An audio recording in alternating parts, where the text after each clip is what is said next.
He thought he was marrying for love, but on their honeymoon night, she whispered a name that wasn't his. What followed unraveled not just a web of betrayal, but a conspiracy that would rip apart everything he believed about family, identity, and survival. And at the center of it all stood Jonathan Taylor, caught between a past he never knew and a truth too dangerous to uncover. The auditorium swelled with roaring cheers and camera flashes as graduates crossed the stage. Jonathan Taylor stood still, his cap in hand, watching as proud parents embraced their children, spouses kissed freshly robed graduates, and families huddled together in celebration. But Jonathan stood alone, wrapped in his deep blue gown with no hand to hold and no familiar faces to smile at. He had spent 4 grueling years juggling 3 jobs, attending night classes, missing holidays and birthdays, all to earn a degree in business administration. This wasn't just a certificate.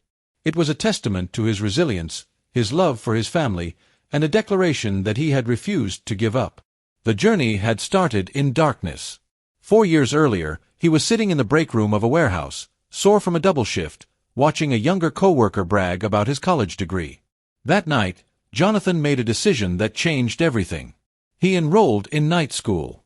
He worked 12-hour shifts, took online classes during his breaks, and did homework while waiting in the pickup line at his kid's school. Karen had encouraged him at first. She called him her hero. But over time, the support faded into indifference. The late-night takeout dinners became arguments. The missed family outings became accusations. You're never around.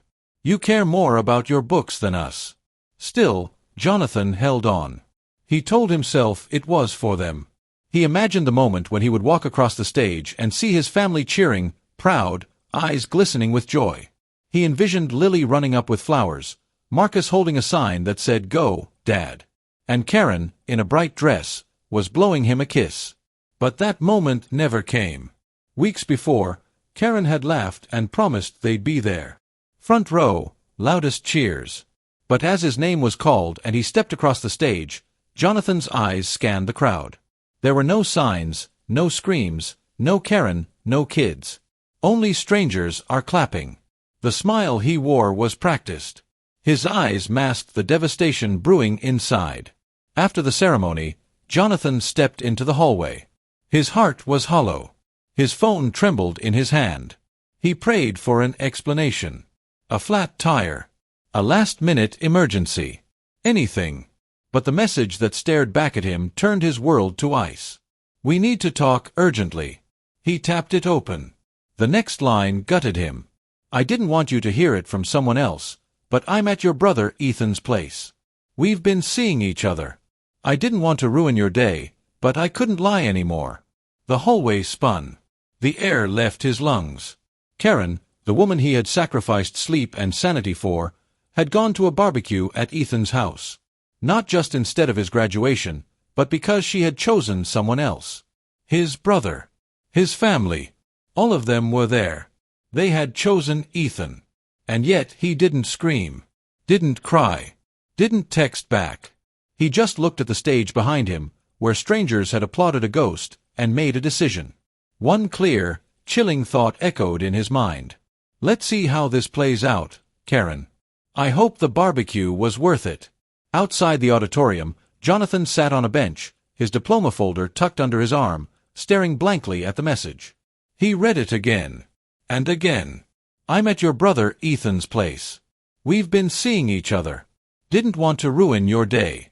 The pain was dull, but the fury started to simmer. Not one of them had thought of him.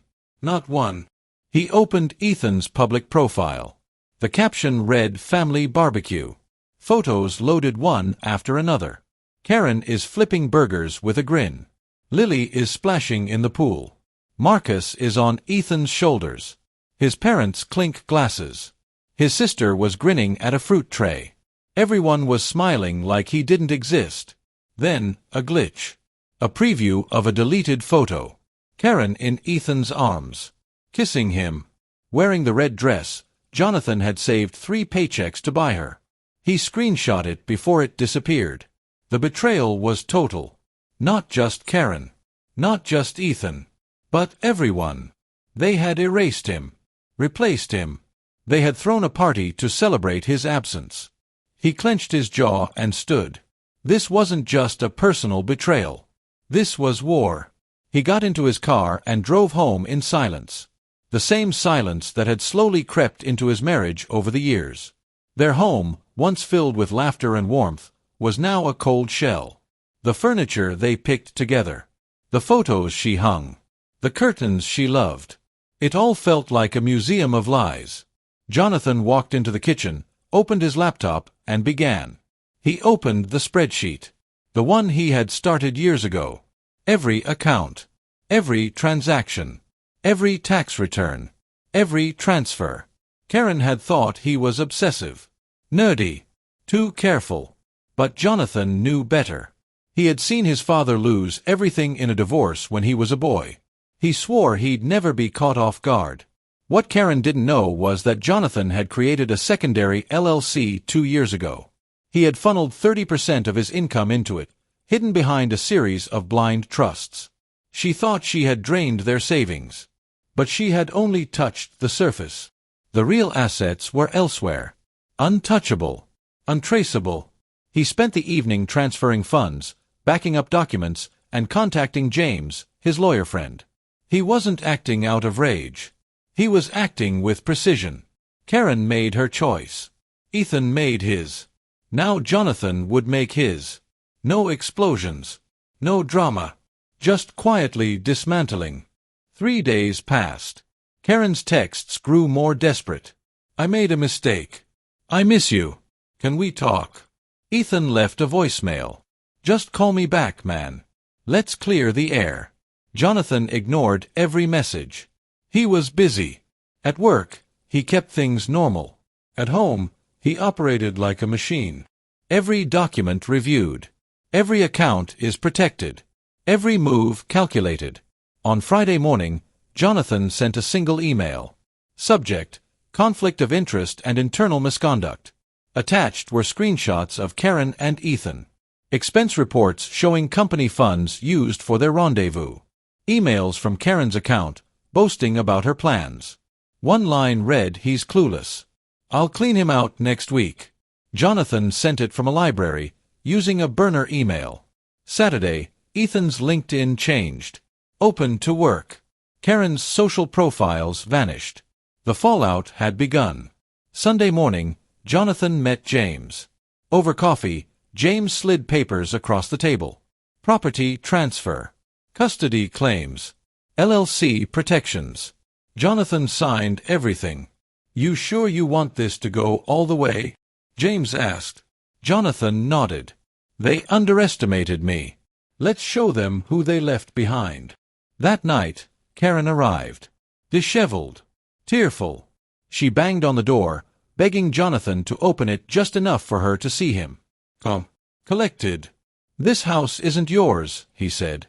"Check your mailbox tomorrow. You'll find the papers. I didn't mean for it to go this far. Ethan lost everything. Mom and Dad are mad. I was confused. You told me to watch my graduation through Google Earth," he said. "I hope you enjoy watching the rest of your life unravel the same way. From a distance." He closed the door. Monday morning, Karen woke to a nightmare. Bank accounts frozen. Credit cards declined. She stormed to the bank. The clerk informed her calmly. The accounts had been closed. The funds were legally transferred to a protected trust. "I'm his wife," she snapped. "Ex-wife," the clerk replied. "He filed this morning." Her car was booted in the parking lot. The lease was under Ethan's former company. Now revoked. She tried calling Ethan. He didn't answer. He was too busy facing a boardroom of executives demanding answers. Jonathan received a message that night. A video. Karen is in a motel. Crying. Rambling apologies. "You were always the stable one. I didn't know what I was doing. I thought he was different. But he's not you. Please talk to me." He forwarded it to James. Then he went to bed. Slept like a man who had built his peace brick by brick. 2 weeks later, the divorce was finalized. Jonathan gained full custody. The court saw the abandonment. The messages. The dates. Karen lost the house. The accounts. Her claim to the LLC. Ethan was under criminal investigation. His reputation was destroyed. Karen moved in with her mother, the same woman who once told Jonathan he was lucky to have her daughter. A final letter arrived. Karen wrote, "I never thought you'd be capable of this. You were always the quiet one." Jonathan smiled. Quiet doesn't mean weak. It means patient. It means precise. It means watching. And when the time is right, it means striking. The graduation photo that went viral. 6 months later, Jonathan stood in the university lobby in a dark suit, a gold plaque in his hands. Outstanding non-traditional graduate of the year. A reporter waited to interview him. His story had gone viral. One photo showed him walking the stage alone. Another, the next day, showed him standing in front of a banner, supporting forgotten fathers, a non-profit he founded. Karen tried to spin the story, but screenshots of her message had already trended. Ethan was out of work, facing lawsuits.